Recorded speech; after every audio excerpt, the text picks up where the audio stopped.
अस्सलाम वालेकुम स्टूडेंट्स। आज हम बना रहे हैं जर्नल। लेकिन ये जर्नल एंट्रीज जो है ना, ये हम उस डाटा से लेंगे जिस क्वेश्चन में हमें ये रिक्वायरमेंट होगी कि इससे परचेज जर्नल भी बनाएं, परचेज रिटर्न जर्नल भी बनाएं। यानी हमारे पास एक क्वेश्चन आता है जिसमें या तो कहा जाता है कि परचेज जर्नल बनाएं, परचेज रिटर्न जर्नल बनाएं, या कहा जाता है सेल जर्नल बनाएं या सेल रिटर्न जर्नल बनाएं। तो जो क्रेडिट परचेज या क्रेडिट सेल की एंट्रीज हैं वो तो परचेज जर्नल या सेल जर्नल में चली जाती हैं। परचेज रिटर्न या सेल रिटर्न की एंट्रीज हैं तो वो चली जाती हैं परचेज रिटर्न जर्नल में या सेल रिटर्न जर्नल में।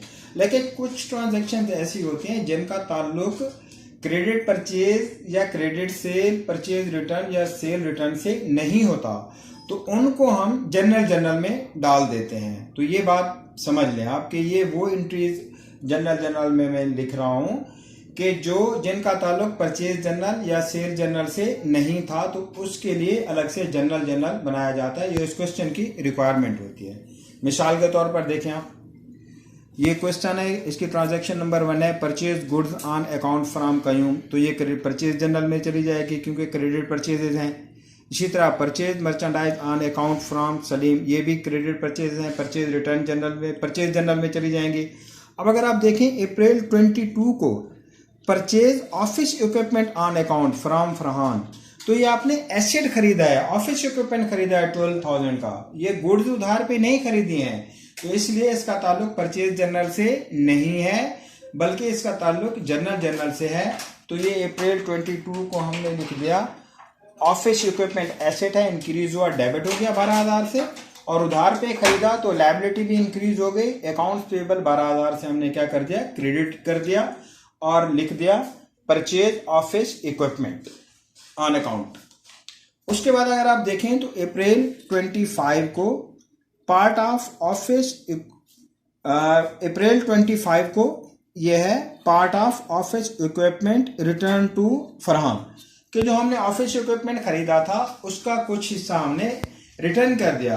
तो यही एंट्री ऊपर वाली रिवर्स हो जाएगी, लायबिलिटी कम हो जाएगी, डेबिट हो जाएगी, अकाउंट पेबल डेबिट हो जाएगा 1,000 से, और इसी तरह हमारा एसेट भी कम हो जाएगा ऑफिस इक्विपमेंट। तो ऑफिस इक्विपमेंट क्रेडिट कर दिया 1,000 से और नरेशन में लिख दिया ऑफिस इक्विपमेंट रिटर्न।